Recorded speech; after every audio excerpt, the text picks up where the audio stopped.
Hey YouTube, I actually just shot a video, but I kept turning my phone, so let's see if I can do this with my phone completely vertical without you guys having to tilt your head all the time. This is my updated reptile room. I'm getting ready to move, but as you guys can see, I built an adult rack for some of my females. One of the problems though that I am having is the heat in the back. It goes straight down right now, but the tubs, they have like a lip on them. And so it's pushing up against there, but they're just not getting hot enough. Probably end up gonna buy another thermostat, so I can just have it on this rack alone. That'll help out, so it can heat up until it gets nice and warm in there for them. We'll go through real quick and just do some updates on everything. So my heifer pied, she's getting up there. She's right around 1,100 grams, I believe. So I'm hoping she'll go this year. Maybe later in the season, around November. I have a het pied boy. They're both 100% het, so try to make some pieds next season. Here's my very first girl I ever got. Her name's Beaker. She's in shed right now. She bred with my, she locked with my pinstripe several different times that I saw, but I still haven't seen any ovulation or anything like that from her. So maybe she'll surprise me later on, or maybe she'll just wait and keep growing until next year.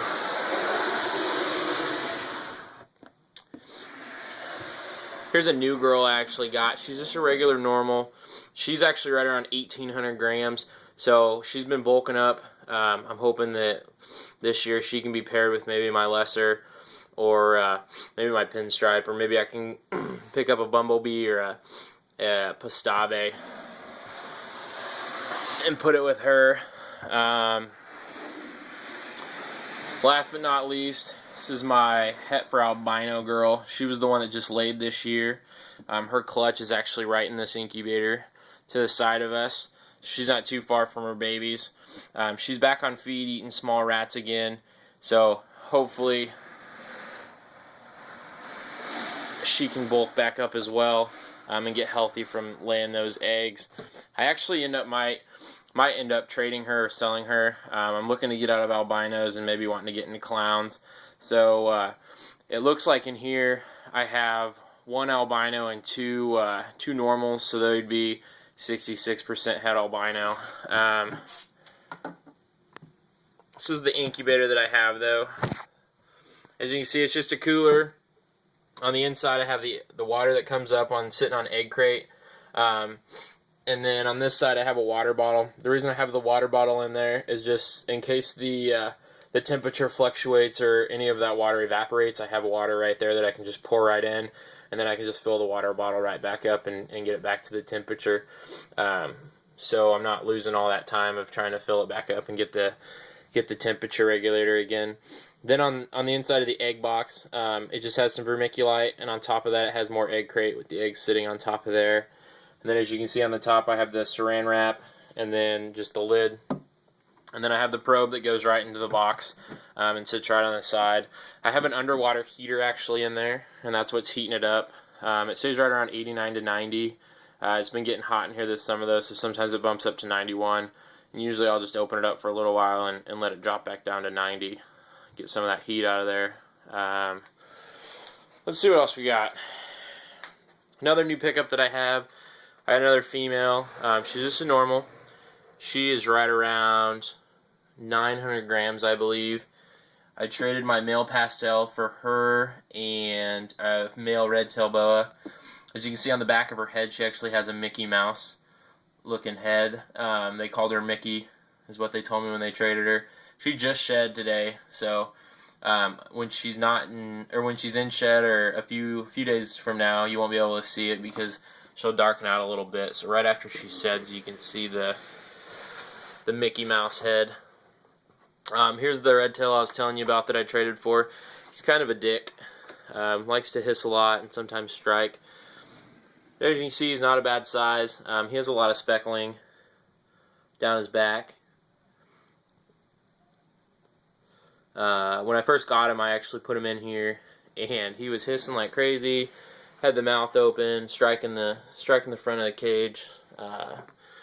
So he doesn't have the greatest of temperaments, but hopefully I can calm him down a little bit in a few years. Pair him with my female red tail when she gets up there in size. Here's probably my favorite. She's a female butter. She's right around 900 to 1,000 grams. So if she keeps eating, she might be able to go this year. If not, I'll wait till next year and just bulk her up. Like I said, I'm wanting to put her with my lesser.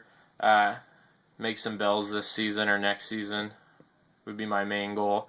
But if not, I got that pinstripe, so I can make some kingpins, which I've always thought were pretty neat little morphs. Here's my female pastel.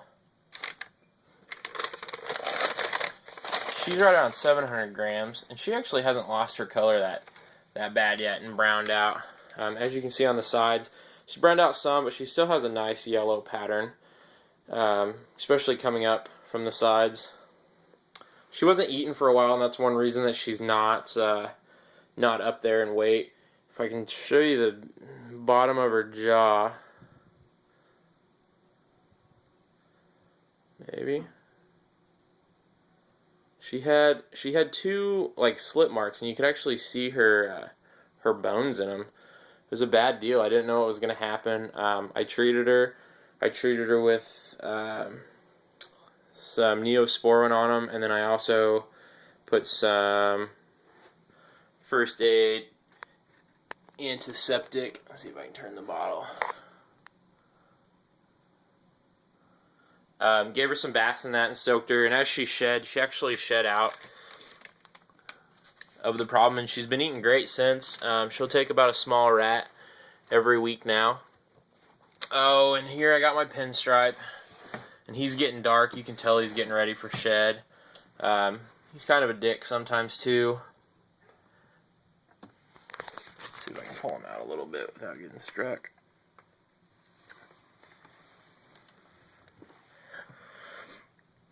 Love the stripe right down his back. As you can see, it only breaks these three little spots right here. Other than that, it goes all the way down. I'm still looking to trade or sell him. I like him a lot, but he's just not fitting into my plans right now. Hopefully I can pick up a bumblebee or a pastave.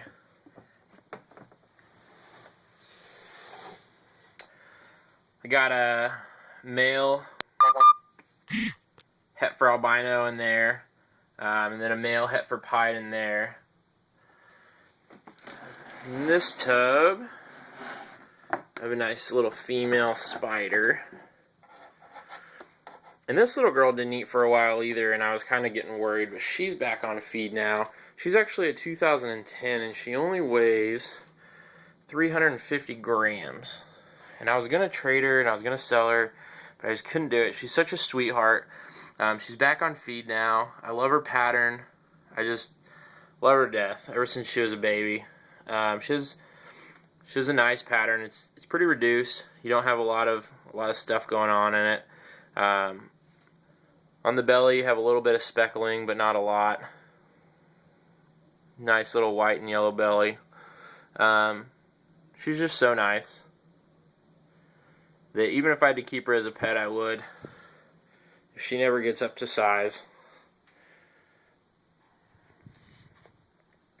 And after all, that's what this hobby is all about, is just keeping animals we love and making sure that we're not forcing them to do things that they don't want to. If they don't want to eat, then that's their choice. Can't make them eat. And here I got some inchies. I picked up 3 of them, and I sold one of them already, and I'm looking to sell another one. I was having trouble getting them to eat. But right now they're both eating. And as you can see, this little guy has nice white coming off the belly. Good flames off the sides. I love inchies just because when they get bigger, they get so much better looking. A lot of people, they don't know what an inchie is, or they just see it and you're charging whatever for it, and they're like, wow, that's a really expensive normal. They just don't know much about the inchie. And I think it's one of those morphs that's really coming around. As you can see with this little guy, he has really nice sides as well. Nice and white. Nice high flames. And of course my girlfriend names all of them. I don't really remember what they're named. I know one of them was Tiger, the one that we sold, because he had pretty nice tiger stripings. I don't remember what these guys are named. but I'm hoping to maybe trade one of those or sell it to fund one of my other projects. And then last but not least in this rack, I do have my female red-tailed boa. She has such a nice tail. She's getting really nice and big too. I love on the front of her, if you can see that. Let's see if I can pull her up a little bit. How she has that mustache. It cracks me up every time she's looking at me. Love the black tongue though. She doesn't have a lot of speckling on her, unlike the male. She's a real clean animal. So I'm hoping to raise her up, and hopefully she'll go back into her 40-gallon breeder tank once I move.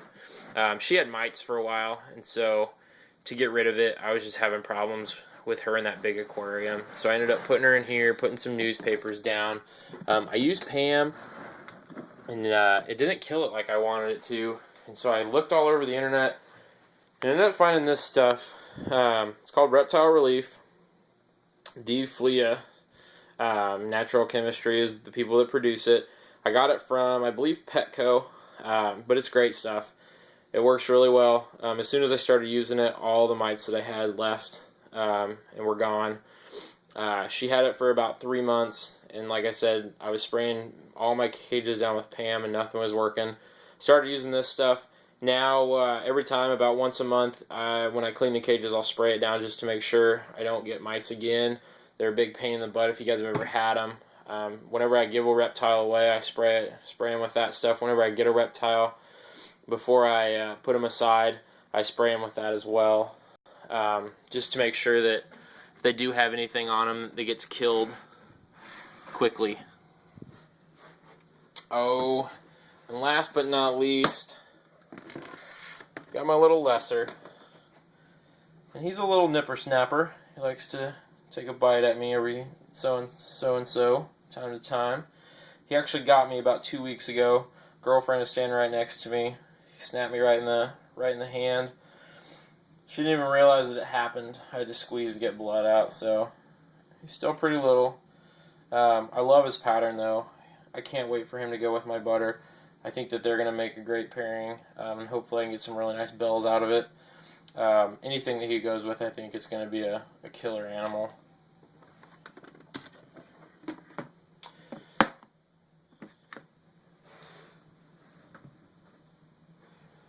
Looks like this video is about 12 minutes long, so I'm going to cut it off here.